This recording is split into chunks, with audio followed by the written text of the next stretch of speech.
Teacher forced the teen to remove her cap, but regretted it when he saw what the cap was hiding. Maddie walked into class, her baseball cap covering her head. She had lost her hair during a tough year fighting an illness. The cap made her feel safe, especially after hearing mean comments from some classmates. But her math teacher, Mr. Hudson, didn't care. The school didn't allow hats, and he told Maddie to take it off. She tried to explain, but couldn't speak fast enough. Mr. Hudson got angry and walked over. He pulled the cap off her head in front of everyone. The class went silent. Some students laughed, while others just stared. Maddie's chest hurt, and her vision went blurry. She felt all the pain she had been holding back and then collapsed. When she woke up, she was in a hospital bed. Her mom sat beside her. In the corner, her dad, who she barely knew, stood quietly. She kept thinking about what happened at school, but when she looked at her dad, something was different. Navy SEAL Eric Dunham wasn't going to let this go. The next day, Eric stormed into Maddie's school, and he did something shocking. Eric's military discipline barely contained his anger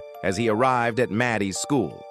Determined to confront Mr. Hudson, he stormed into the building, his presence commanding attention.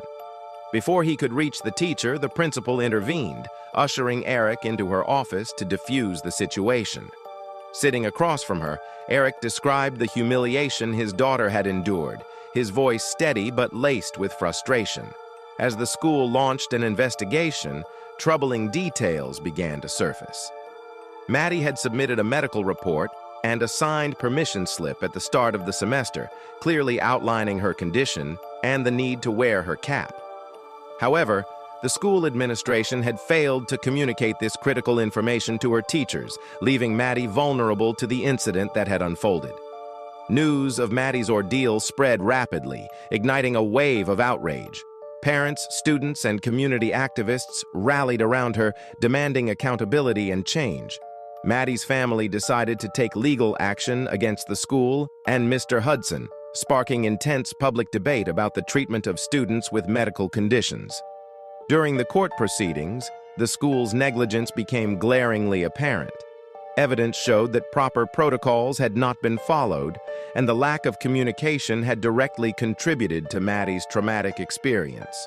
The court ruled in favor of Maddie's family, and the settlement included a mandate for the school to implement new policies to better accommodate students with special medical needs. While the legal victory was significant, Maddie's journey was far from over. The emotional scars from the incident would take time to heal, and she continued to grapple with the challenges of her illness. Despite this, her courage became a beacon of hope. Maddie's story inspired schools across the country to re-examine their policies, prioritizing compassion and inclusivity.